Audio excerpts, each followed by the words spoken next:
My story began last summer when I asked my mom for a job in the fields. Well, at first I kind of laughed. I figured, she probably won't even last. At that time, like most people, I didn't know much about immigration or the immigrants who lived and worked in the country.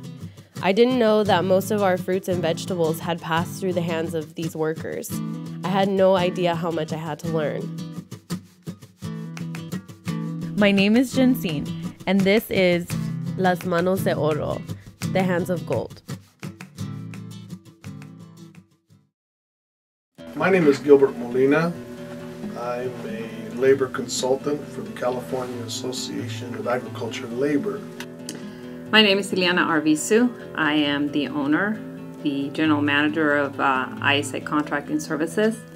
This is a tomato harvesting company.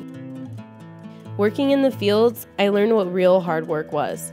I came to know and respect the people who worked out there, and I saw the amount of work that went into picking the food that we so often take for granted.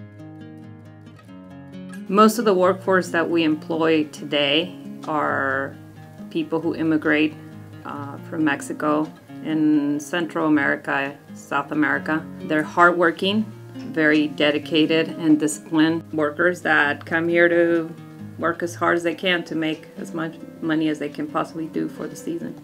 We're not a burden of society. We pay our taxes, we pay rent. We do everything every American does, except when you put the word Latino in front of them, then it becomes a non-American thing.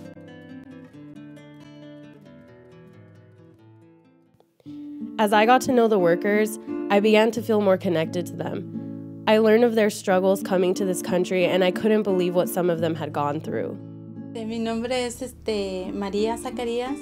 Vine a este país como muchos inmigrantes. Yo vine aquí no por mi propia voluntad, sino porque alguien me trajo. Yo soy una sobreviviente de violencia doméstica y estuve encerrada como por 4 años porque así mi ex esposo quería que yo estuviera. No me dejaba tener amigas, no me dejaba nada, o sea, completamente encerrada. Pero ahí fue donde encontré, una persona me llevó a otra, o sea, la psicóloga me dio una tarjetita y fue donde encontré la ayuda que yo necesitaba. Maria's story reminded me of those I had heard in the fields and made me more eager to find out where she got help. She came here, to the Michael Chavez Center for Economic Opportunity, a nonprofit organization in Concord, California, focused on helping immigrants gain the skills needed to find work in these difficult times.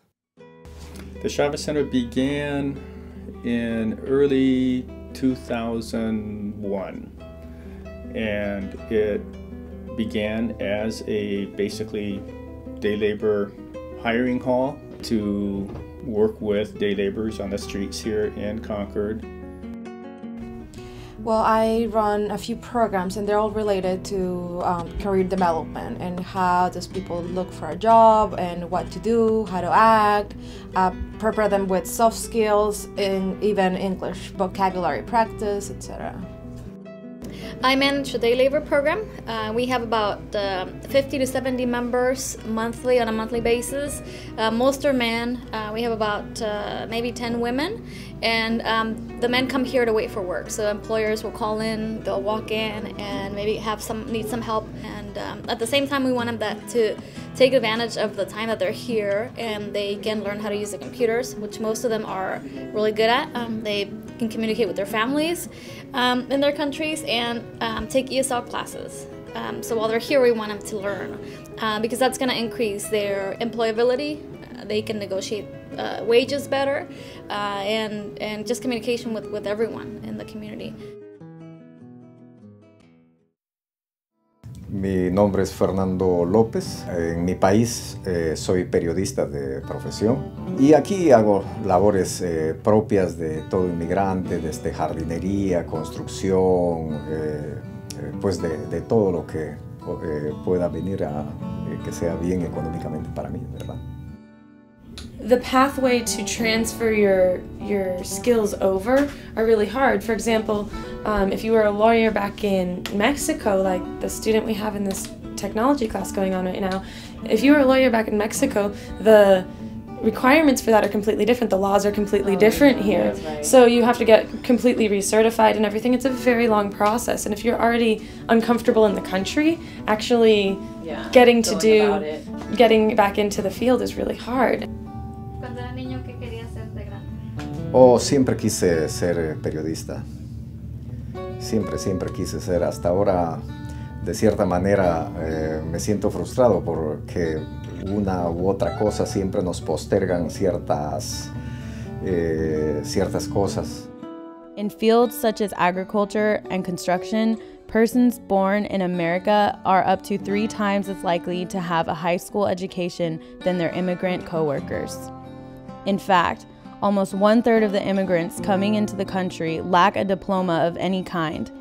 The interesting thing is Dr. Garcia said was education is freedom, and freedom should be everybody's business.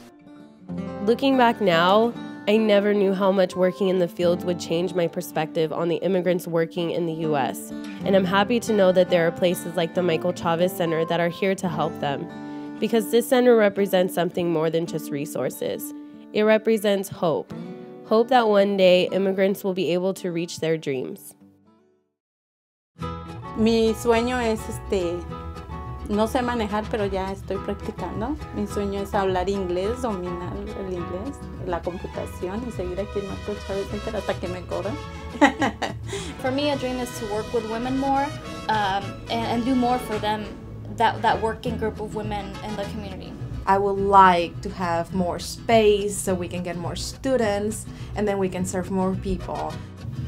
Perfeccionar mi inglés de una manera más fluida, entender más, conversar más, de esa manera conocer más a las personas de otras culturas. My vision for the Merge organization is to really work with the community to improve the quality of life.